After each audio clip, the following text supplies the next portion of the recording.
जय हिंद फ्रेंड्स। आप देख सकते हैं आपके सामने बिहार पॉलिटेक्निक के लिए पॉलिटेक्निक इंजीनियरिंग जो एक इसकी शाखा है उसके लिए काउंसलिंग की डेट आ चुकी है। और ये काउंसलिंग की डेट जो आई है उसके बारे में एक एक इन्फॉर्मेशन आपको दी जाएगी, उससे जुड़ी हुई एक एक जानकारी आपको दी जाएगी। एकदम हमारे चैनल के साथ आप बने रहें और इसमें लगने वाले एक एक डॉक्यूमेंट की भी आपको फुल डिटेल आपको इस वीडियो में मिल जाएगी। कम से कम समय में हम आपको सारी जानकारी उपलब्ध कराने का प्रयास करेंगे। बस आप इसके साथ बने रहें कि आपका काउंसलिंग कब होगा, किस तारीख को आपका सीट अलॉटमेंट होगा, कब कब आपके मेरिट लिस्ट जो है सीट अलॉटमेंट के वो बनेंगे, कब आपको जा कर के डॉक्यूमेंट वेरिफिकेशन कराने हैं, कब आपको जो है सो जाना है और क्या क्या डॉक्यूमेंट लगना है, एक एक चीज़ हम आपको इसमें बताने वाले हैं। तो आप बस इसके साथ बने रहें, इसको ज़्यादा से ज़्यादा लाइक सब्सक्राइब इसको करते रहें, आगे शेयर भी करते रहें। तो चलिए आइए हम देखते हैं इसमें जो आप एग्ज़ाम दिए थे 26 नवंबर को, जिसका रिजल्ट आ चुका है। काउंसलिंग के लिए बहुत दिन से आप बेसब्री से इंतज़ार कर रहे थे, उसी के बारे में हम आगे बात करने वाले हैं। तो आप जैसा कि इसमें देख सकते हैं, इसमें सबसे पहले ए में दिया हुआ है डीसी ईसीईपीई 2020 के परीक्षाफल के आधार पर आप वेबसाइट से मेरिट जो लिस्ट है, आपका मेरिट जो रैंक कार्ड है उसको आप डाउनलोड कर ही चुके होंगे। आप इसको दोबारा डाउनलोड कर सकते हैं। ठीक है। बी में है ऑनलाइन चॉइस फिलिंग, काउंसलिंग हेतु प्रक्रिया जो है वो भी आप जा कर के जो है बीसीईसी के साइट पर जो है सो आप जा कर के उसको चेक कर सकते हैं। इसका ऑफिशियल नोटिफिकेशन जो आपके सामने अभी दिख रहा है वो वहाँ भी आपको दिख जाएगा। इसमें आपको काउंसलिंग कैसे स्टार्ट करना है तो उसमें एक आपको ऑप्शन मिलेगा। ये ऑप्शन में आपको जाना है ऑनलाइन चॉइस फिलिंग या काउंसलिंग के लिए। ठीक है। इसका एक पोर्टल होगा ऑनलाइन काउंसलिंग पोर्टल ऑफ डीसीईसी 2020। उस पर क्लिक करने के बाद आप ऑनलाइन काउंसलिंग के लिए सबसे पहले आपको रजिस्ट्रेशन कराने होंगे। जब आप रजिस्ट्रेशन जैसे ही करा लेंगे उसके बाद रजिस्ट्रेशन के पश्चात आपको उसमें चॉइस भरने के लिए आएगा। उसको आप जैसे ही चॉइस भरने के लिए click here for new registration link click करेंगे, फिर आपको उस पर अपने रजिस्ट्रेशन को भर लेना होगा। आ गया ये। उसके बाद आपको दूसरे नंबर पर दे रहा है न्यू रजिस्ट्रेशन के उपरांत अभ्यर्थी अपने यूज़र आईडी एवं पासवर्ड से अपने अकाउंट में लॉगिन कर अपनी प्राथमिकता के अनुसार अधिक से अधिक कॉलेजेस एवं ब्रांच का चॉइस भर सकते हैं। आप क्या करेंगे, याद रहे चॉइस को आपको जब रजिस्ट्रेशन जैसे ही कर लेंगे उसके बाद आपको एक यूज़र आईडी और एक पासवर्ड मिलेगा, उससे आप अपने अकाउंट में लॉगिन करेंगे उसी वक्त और उसके बाद आप अधिक से अधिक कॉलेज और ब्रांच को चूज़ कर लेंगे। जिसमें ज़्यादा से ज़्यादा रैंक वाले बच्चे भी ये नहीं सोचेंगे कि उनका होगा या नहीं होगा, आपको अपनी काउंसलिंग करा लेनी है।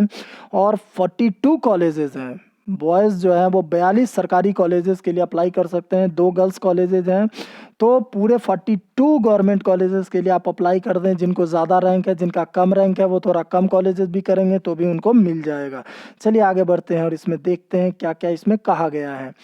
चॉइस भरने के उपरांत अभ्यर्थी निर्धारित अंतिम तिथि तक अपने चॉइस को एडिट कर सकते हैं। मतलब इसमें एक ऑप्शन आपको दिया गया है कि जिस तारीख से जिस तारीख तक आपको ये आपको दिया गया है डेट चॉइस फिलिंग का, उसके अंदर अगर मान लीजिए जैसे कि आप एक बार जा कर के चॉइस फिलिंग कर देते हैं, बाद में आपको अगले दिन एहसास होता है कि हमको कुछ और कॉलेजेस इसमें ऐड करने चाहिए थे और ब्रांचेज ऐड करने चाहिए थे, तो आप वो एडिट कर सकते हैं। लेकिन याद रहे ये एडिटिंग जो है ये सिर्फ और सिर्फ उतनी ही तारीख तक मान्य होगी जिस तारीख से जिस तारीख तक के लिए आपको चॉइस फिलिंग के लिए डेट अलॉट किया गया है। उस पर भी हम आगे बात करने वाले हैं कि ये कब तक आपको मिलने वाला है, थोड़ा सब्र बना कर रखेंगे।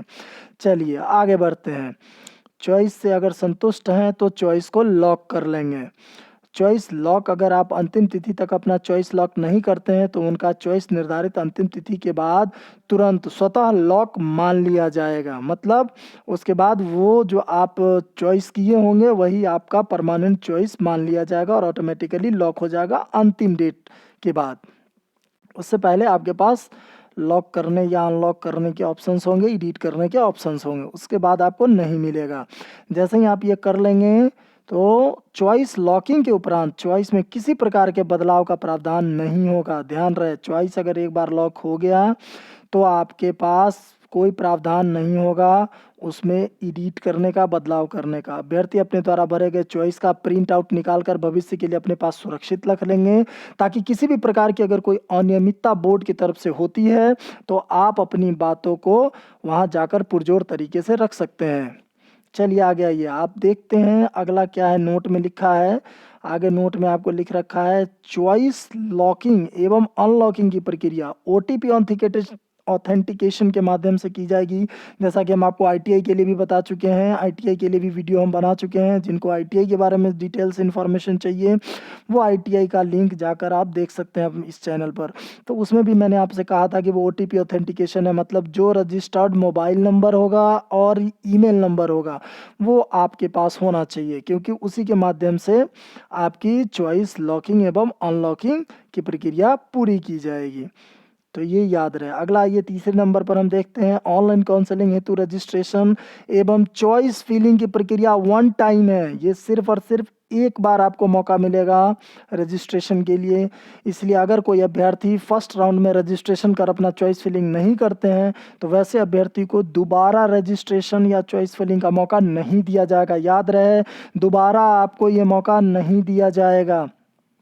आगे हम लोग चलते हैं, अभ्यर्थी अपना सीट आवंटन देखने हेतु तो निर्धारित तिथि से अकाउंट में लॉगिन कर सीट आवंटन रिजल्ट देख सकते हैं। ठीक है, और मान लीजिए अगर आवंटित कॉलेज या ब्रांच से आप संतुष्ट नहीं हैं, प्रोविजनल अलॉटमेंट ऑर्डर जो आपको मिलेगा, तो आप अगले राउंड के लिए, सेकेंड राउंड के लिए आप अपना अपग्रेडेशन लगा सकते हैं। आप अपना अपग्रेडेशन लगा सकते हैं। अगर आप अपना अपग्रेडेशन नहीं लगाते हैं तो आपकी दावेदारी को रद्द कर दिया जाएगा। उसके बाद आप सेकेंड काउंसलिंग के लिए आपके पास, मतलब सेकेंड राउंड के मेरिट के लिए जो सीट अलॉटमेंट होगा उस पर आपका विचार नहीं किया जाएगा। तो अगर किसी भी तरीके से अगर आप संतुष्ट नहीं है पहले सीट अलॉटमेंट से तो आप अपग्रेडेशन लगाना नहीं भूलेंगे।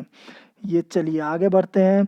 आवंटित अभ्यर्थी 5वें नंबर पर हैं, आवंटित अभ्यर्थी द्वारा डाउनलोड किए गए प्रोविजनल अलॉटमेंट ऑर्डर में डॉक्यूमेंट वेरिफिकेशन हेतु रिपोर्टिंग या नोडल सेंटर का नाम एवं तिथि अंकित होगा। जैसे ही आपको सीट अलॉटमेंट हो जाएगा उसको जब आप जाकर डाउनलोड करेंगे तो उसमें आपको किस सेंटर पर जाकर के अपना डॉक्यूमेंट वेरिफिकेशन कराना है ये आपको उस पर दिया रहेगा।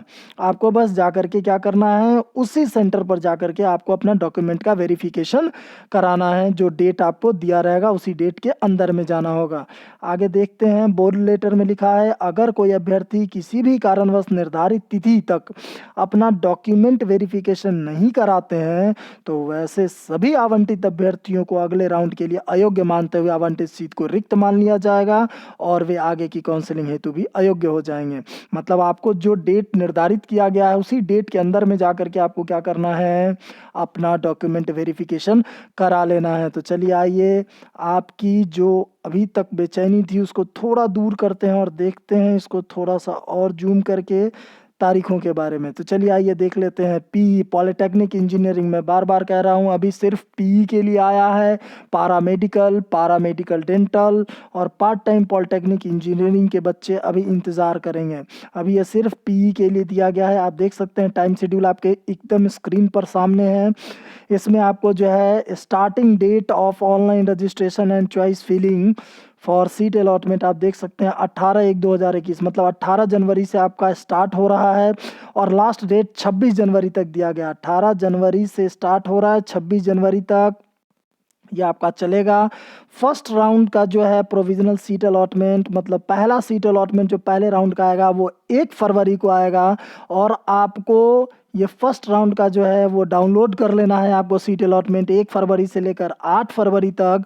और डॉक्यूमेंट वेरिफिकेशन जो है एडमिशन के लिए पहले राउंड का वो 2 फरवरी से लेकर 8 फरवरी तक आपका चलेगा। तो 2 फरवरी से लेकर 8 फरवरी तक आप अपना डॉक्यूमेंट वेरिफिकेशन करा लेंगे। अगर आप 2 फरवरी से लेकर 8 फरवरी तक अपना डॉक्यूमेंट वेरिफिकेशन नहीं कराते हैं तो ऐसे बच्चों का जो एडमिशन का प्रोसेस है उसको अयोग्य ठहरा दिया जाएगा और आपकी दावेदारी को निरस्त कर दिया जाएगा। याद रहे, इसलिए इस इंफॉर्मेशन को ज़्यादा से ज़्यादा शेयर करें ताकि ज़्यादा से ज़्यादा बच्चों तक पहुंच पाए।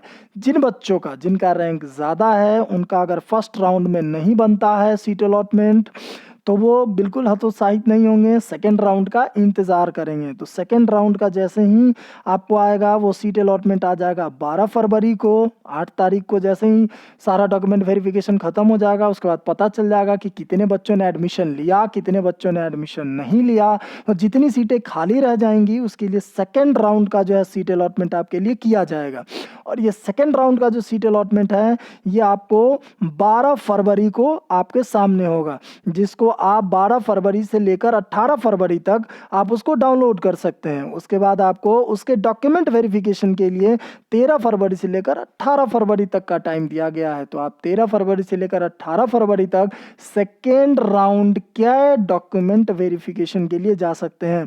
तो चीज़ आप देख सकते हैं, एक बार मैं फिर से रिपीट कर दूं, आपको काउंसलिंग का जो डेट स्टार्ट हो रहा है बिहार पॉलिटेक्निक पी के लिए वो 18 जनवरी से हो रहा है, सॉरी, और 26 जनवरी तक आपको मिलेगा ये टाइम। उसके बाद जो आपका ये फर्स्ट राउंड का सीट अलॉटमेंट होना है वो 1 फरवरी को होना है। उसके बाद आप उसको डाउनलोड 1 फरवरी से 8 फरवरी तक कर सकते हैं। उसका डॉक्यूमेंट वेरिफिकेशन 2 फरवरी से 8 फरवरी तक कर सकते हैं। सेकेंड राउंड जो आपको सीट अलॉटमेंट है वो 12 फरवरी को है। चलिए अब आगे बढ़ते हैं और फटाफट देख लेते हैं कि कौन कौन से डॉक्यूमेंट चाहिए, वरना डॉक्यूमेंट छूटने के बाद आपको बड़ी मुश्किल होगी एडमिशन लेने में। तो चलिए आइए बढ़ते हैं उसकी ओर कि इंटरनेट, अब इसमें एक और चीज़ जोड़ दिया कि इंटरनेट पर अगर किसी भी तरीके का कोई व्यवधान अगर होता है तो उसके लिए बोर्ड जिम्मेवार नहीं होगा। आप देख सकते हैं उसके लिए बोर्ड जिम्मेवार नहीं होगा। 7वें नंबर पर दे रखा है। 8वें नंबर पर आप देख सकते हैं कि डॉक्यूमेंट वेरिफिकेशन के समय आपको कौन कौन से प्रमाण पत्र ले जाने हैं। आप देख लीजिए कि आपको कौन कौन से प्रमाण पत्र ले जाने हैं। एक चीज़ याद रहे, जितना भी मूल प्रमाण पत्र आप लेकर जाएंगे ओरिजिनल डॉक्यूमेंट्स, उसके एक एक सेल्फ अटेस्टेड फोटोकॉपी भी ले जाना कंपलसरी है। आप ज़रूर लेकर जाएंगे, एक एक फोटोकॉपी ज़रूर लेकर जाना है। आप सुविधा के लिए 2-2 फोटोकॉपी एक्स्ट्रा आप ज़रूर करा लें, आपके भी काम आएगा या वहाँ भी काम आ सकता है। एक एक फोटोकॉपी सबका लेकर जाना है। तो चलिए आइए फटाफट आगे बढ़ते हैं और देख लेते हैं कि कौन कौन से डॉक्यूमेंट ज़रूरी हैं। आप देख सकते हैं इसमें पहले नंबर पर है मैट्रिक या समकक्ष, उसके समकक्ष में जो भी आप एग्ज़ाम दिए होंगे 10th का, उसके परीक्षा का मूल प्रवेश पत्र, 10th का ओरिजिनल एडमिट कार्ड जो होता है वो आपके पास होना चाहिए। उसके बाद मूल अंक पत्र होना चाहिए, ओरिजिनल मार्कशीट होना चाहिए।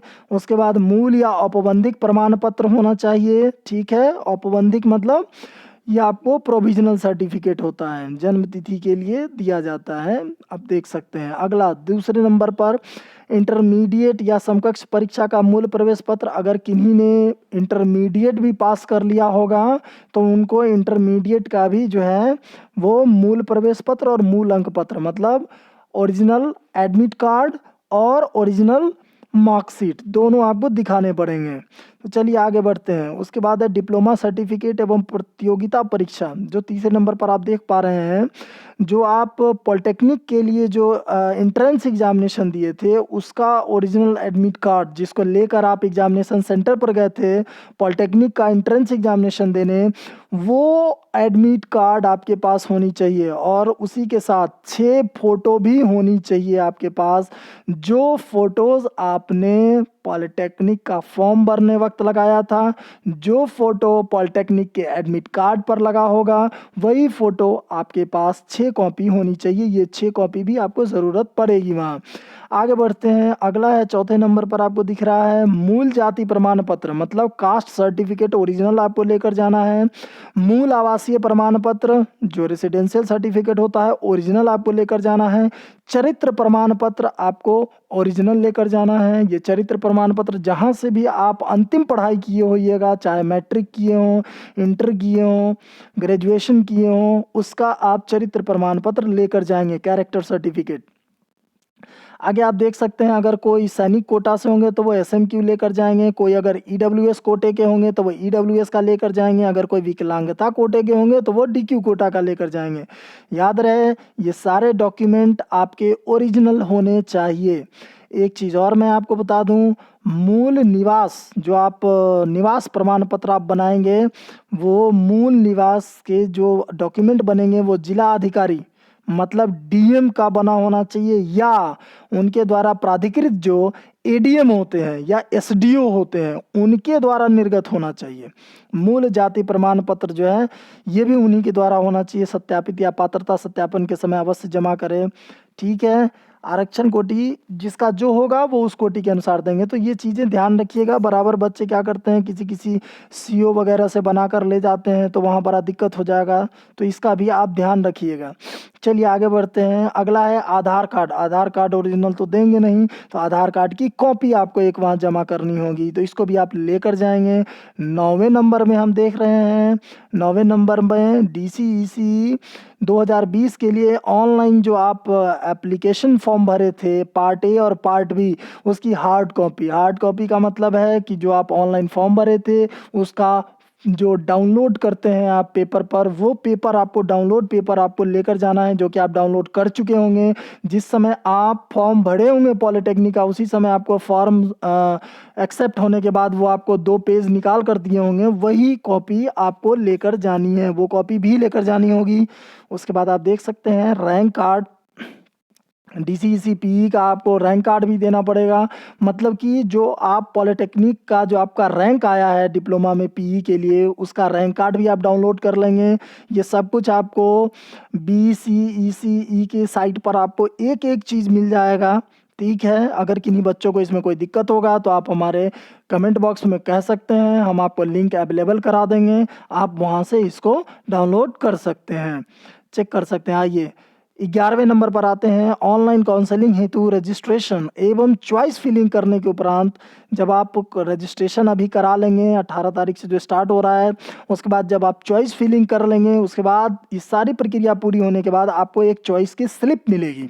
उस स्लिप को भी आपको क्या करना है, डाउनलोड करके रख लेना है। ये भी आपको उस दिन लेकर जाना होगा डॉक्यूमेंट वेरिफिकेशन में, तभी आपकी डॉक्यूमेंट वेरिफिकेशन की प्रक्रिया को पूर्ण किया जाएगा और आपकी दावेदारी मान्य होगी। अगला हम आते हैं, डाउनलोड किए गए प्रोविजनल अलॉटमेंट ऑर्डर की 3 कॉपी होनी चाहिए।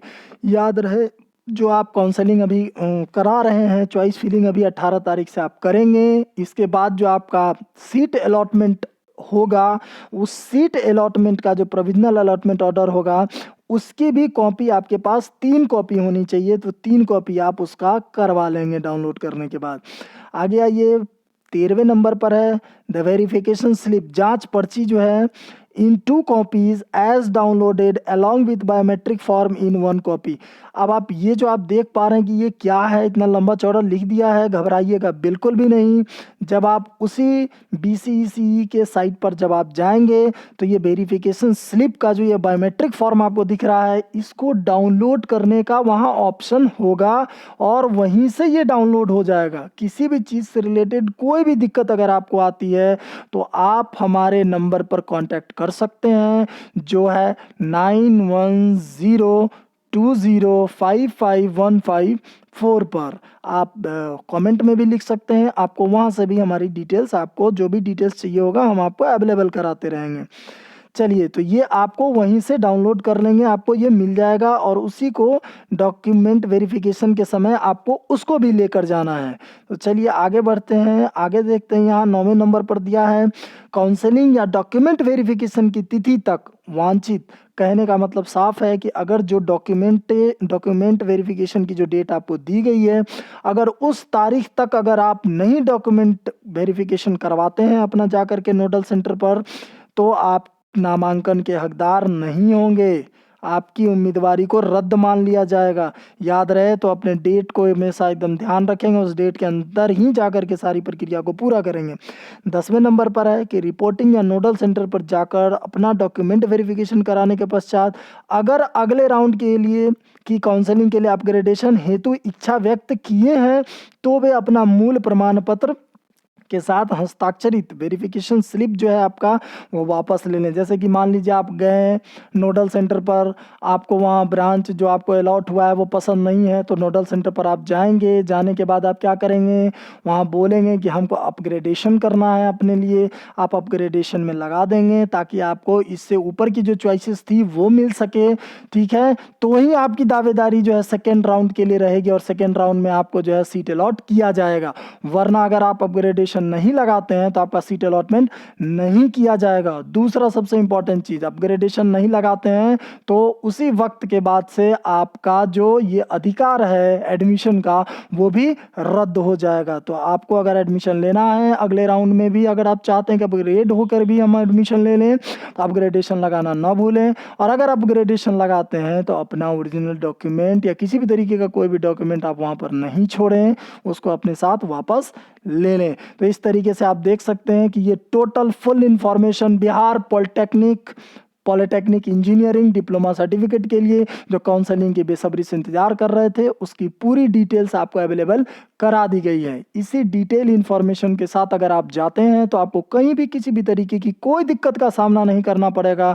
इससे रिलेटेड कोई भी अगर जानकारी आपको चाहिए, आप हमारे नंबर पर संपर्क कर सकते हैं, आप हमारे चैनल में कमेंट बॉक्स में लिख सकते हैं। आपको हर संभव मदद कराया जाएगा, चाहे वो किसी भी तरीके की कोई मदद क्यों ना हो। चलिए, इसी के साथ जय हिंद, जय भारत।